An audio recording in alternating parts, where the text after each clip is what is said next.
जी, उर्दू की महफ़िल है, साज़ो आवाज़ में खूबसूरत आवाज़ हमने सुनी।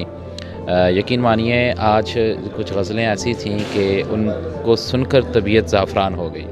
हमारे साथ हैं मिथुन दे सरकार, उनसे पूछते हैं कि उनका ये जो एक्सपीरियंस था ग़ज़ल गायकी में, उर्दू ग़ज़ल गाने में कैसा एक्सपीरियंस है? कैसा, क्योंकि ये बड़ी मीठी ज़ुबान है, क्या मिठास आपको महसूस भी हुई?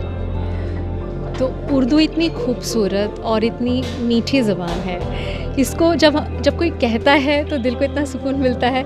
अच्छा, उर्दू बहुत फ़नी भी हो सकता है। कभी जब तारिक साहब, जब मैं उनको पहली बार मिली तो मैं उर्दू से इतनी वाक़िफ़ नहीं हूँ, लेकिन जब मैंने पहली बार फ़ोन किया उन्हें तो मैंने उनको कहा तारिक साहब खुदा हाफ़िज़, और वो ऐसा हँस पड़े कि मुझे नहीं पता था कि पहले आदाब कहना चाहिए। बट मुझे बहुत पसंद है उर्दू, ये ज़ुबान इतनी प्यारी है, मुझे बहुत ज़्यादा पसंद है। इतना खूबसूरत माहौल था, अच्छे सुनने वाले आए थे। मेरे लिए ये पहली बार था जहाँ मैं ऐसे माहौल में थी, वरना रागा फैक्ट्री जो हम लोग परफॉर्म करते हैं वहाँ गज़लें नहीं गाते हैं, उसका ऑडियंस, वहाँ का जो ऑडियंस है वो बिल्कुल अलग है। पर यहाँ पर इतने खूबसूरत सुनने वाले, शेर व शायरी को इतना इम्पोर्टेंस और एम्फेसिस देने वाले, मुझे बहुत मज़ा आया। आप जिस जॉनरा को गाती हैं या जो आपकी क्लास है वो कदरे मुख्तलिफ है, लेकिन यहाँ पे प्योर उर्दू लवर जो देखें, गज़ल गायकी तो एक गायकी होती है, ये लोग वो हैं जो उर्दू के लफ्ज़ सुनकर उनसे मिठास चूसते हैं। तो ये ऐसे लोगों में परफॉर्म किया आपने और ख़ुद आपका एक्सपीरियंस भी बड़ा अच्छा लग रहा है, तो आइंदा भी क्या इसको जारी रखेंगी?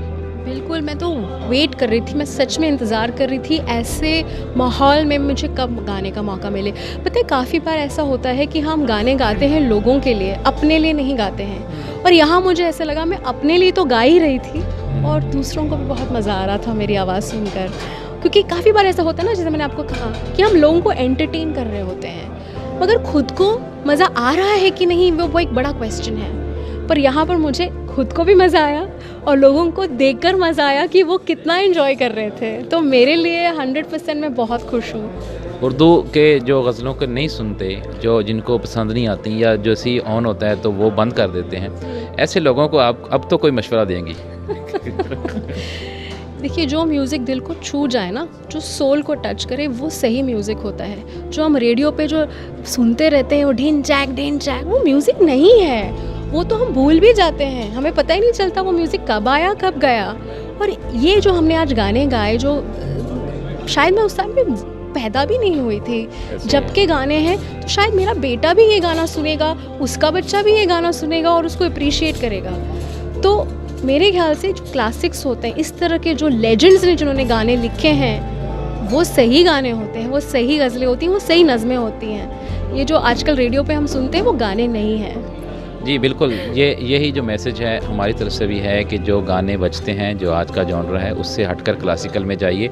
उर्दू मीठी ज़ुबान है, उर्दू मोहब्बत की ज़ुबान है। उर्दू के अंदर जो मिठास है उसको महसूस करेंगे तो यकीनन वो मिठास आपको महसूस होगी। ऑनलाइन उर्दू के इस यूट्यूब चैनल को ज़रूर सब्सक्राइब कीजिए, इस तरह की खूबसूरत वीडियो हम आपके साथ शेयर करते रहेंगे। अस्सलामु अलैकुम वरहमतुल्लाहि वबरकातुहू।